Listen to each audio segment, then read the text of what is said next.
Good morning to all. तो ये मेरा तीसरा क्वेश्चन की तरफ हम मूव कर रहे हैं, ठीक है ना। Explain the general consideration in the design.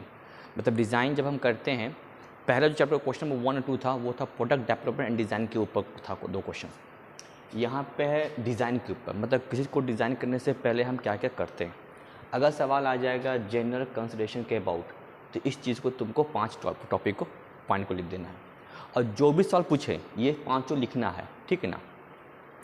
क्या क्या लिखना। पहला है फंक्शनल रिक्वायरमेंट। पहला इसमें क्या करते हैं हम, specification of product, cost, life and reliability, ये सिर्फ रखते हैं। फॉर एग्जांपल समझो, मतलब कि कोई डिज़ाइन बनाना होगा कस्टमर के रिक्वायरमेंट के अकॉर्डिंग। कस्टमर क्या चाहता है, कस्टमर ने कहा कि हमको बनाना है बाइक, ठीक है ना। तो अब बाइक बनाने से पहले ये सोचना होगा कि बाइक में कितना व्हील होगा।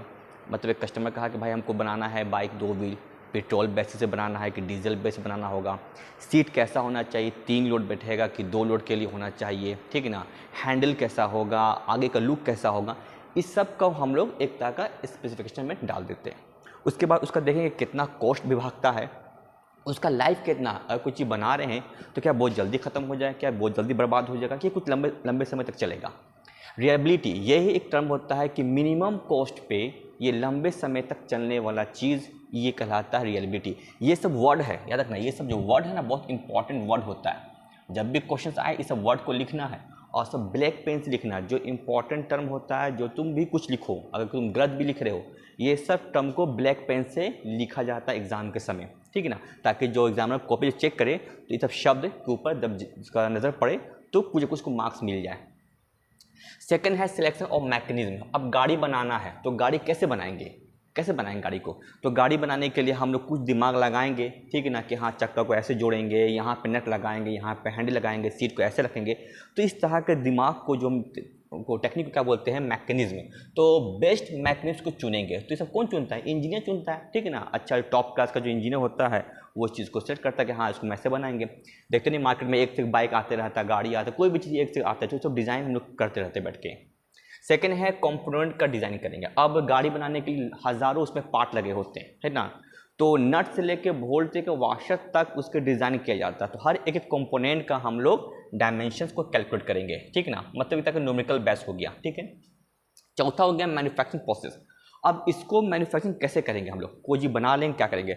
तो हम लोग पढ़े होंगे मैन्युफैक्चरिंग प्रोसेस में, कास्टिंग पढ़ते हैं, कटिंग करते हैं, वेल्डिंग, ऐसा बहुत सा प्रोसेस है ना। मतलब इस तुमको प्रोसेस का नाम लिख देना। बाकी डिफिनेशन कर सकते हो, डिफाइन करने का तो करो, नहीं करना बस नाम भी लिख दोगे तुम्हारा काम बन जाएगा। पांचवा है मटेरियल सिलेक्शन। हम किस तरह का मटेरियल को चूज़ करेंगे। अच्छा स्ट्रेंथ होना चाहिए, लो वियर एंड लो कॉस्ट। सबसे बात है important, low cost. Low cost में अच्छा स्ट्रेंथ मिल जाए वैसे मटेरियल को हम लोग चुनते हैं। तो बाकी पॉइंट तो और बहुत सारा पॉइंट है, बहुत सा चीज़ इसमें है, लेकिन सबको हम इग्नोर कर दिए हैं। हम बस टू द पॉइंट हम डिस्कस कर दिए हैं, जो चीज़ एग्ज़ाम में तुम लोग लिख सको, ठीक है। मिनिमम भाषा में कम शब्दों का इस्तेमाल किया गया है ताकि तुम उसको याद करने में तुमको आसानी हो सके और लिख भी सको, ठीक है ना।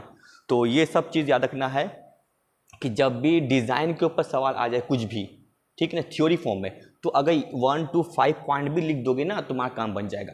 क्वेश्चन नंबर 1 हमेशा ही रखना, क्वेश्चन नंबर 1 को हमेशा उसको याद ही कर लो, और क्वेश्चन नंबर 2 ये दोनों भी याद कर लो। जब भी थ्योरी कुछ समझ में नहीं आए, थ्योरी की बात कर रहे हैं, तो ये दोनों को चिपका देना है, ठीक है। क्वेश्चन नंबर 1 और क्वेश्चन नंबर 3।